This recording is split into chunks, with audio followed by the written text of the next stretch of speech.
Assalamualaikum warahmatullahi wabarakatuh. Alhamdulillah, kita bertemu lagi pada pertemuan tatap maya yang kedua.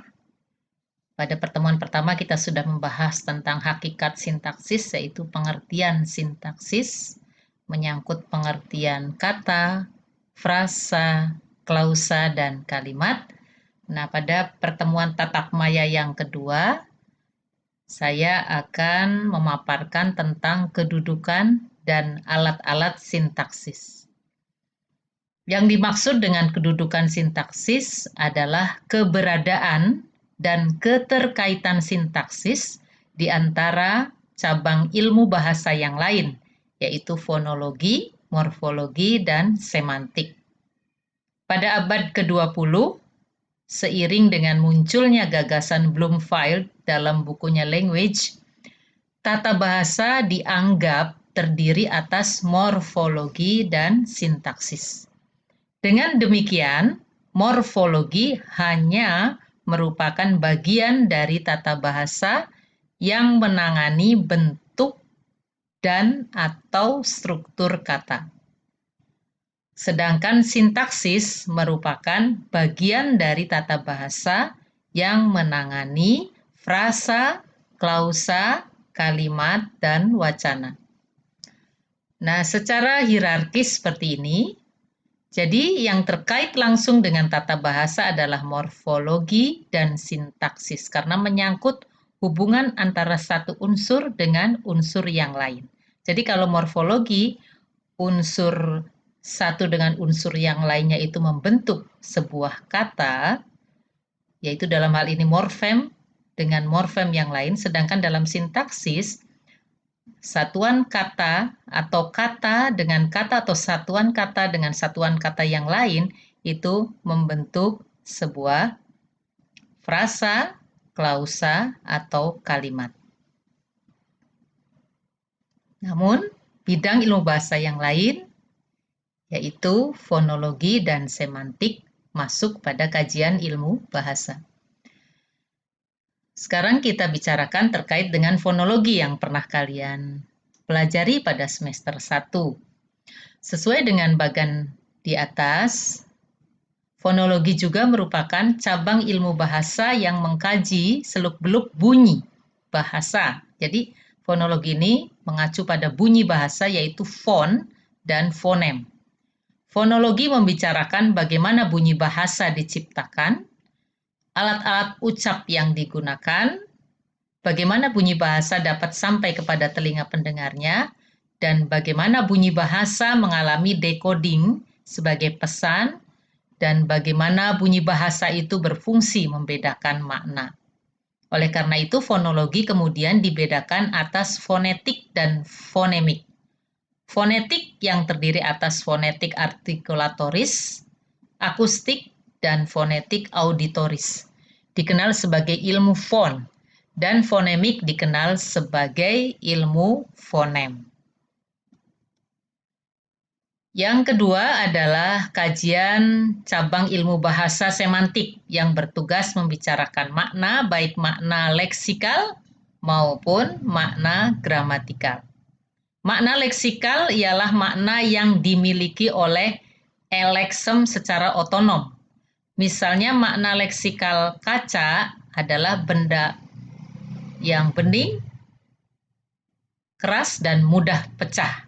Nah, itu makna leksikal kaca yang sesuai dengan kamus.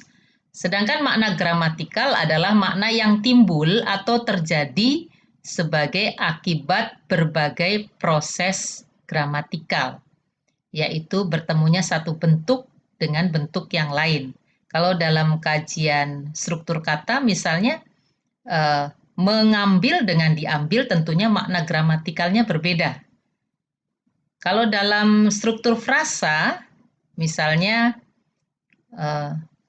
nanti malam dengan besok malam tentunya berbeda. Atau makan malam tentunya berbeda lagi. Kita bicarakan yang terkait dengan semantik, yaitu makna leksikal dan makna gramatikal. Secara otonom, masing-masing kata adik, susu, dan minum dapat dipahami maknanya, sebagaimana telah ditulis di dalam kamus. Setelah kata-kata itu dirangkai menjadi sebuah kalimat, misalnya adik minum susu, di samping masing-masing kata masih bisa dikenali makna leksikalnya. Secara gramatikal, adik memiliki makna pelaku. Minum memiliki makna tindakan. Dan susu memiliki makna penderita pada konstruksi adik minum susu.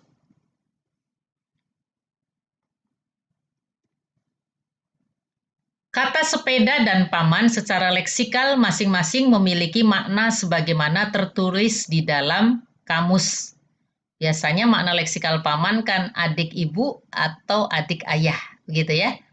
Nah, apabila kedua kata itu dirangkai menjadi sebuah frasa sepeda paman, kata sepeda di samping memiliki makna leksikal, seperti yang ada di dalam kamus, juga memiliki makna gramatikal termilik pada konstruksi sepeda paman.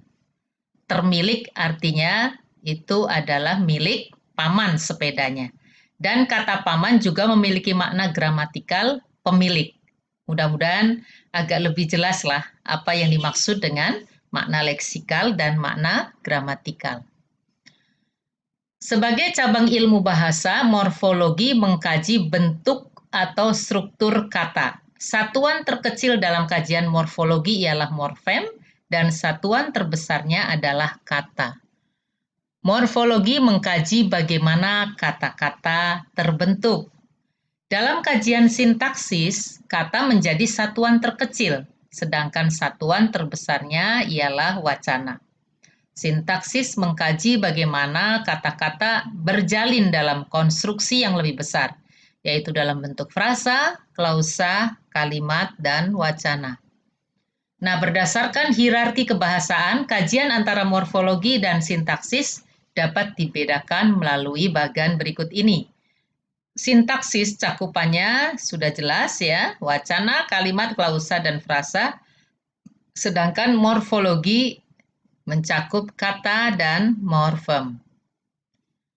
Sekarang kita mengkaji kedudukan sintaksis yang terkait dengan morfologi dan sintaksis. Pada bagian yang sudah saya bicarakan, seolah-olah batas kajian antara morfologi dan sintaksis itu tampak tegas. Kenyataannya dalam kajian yang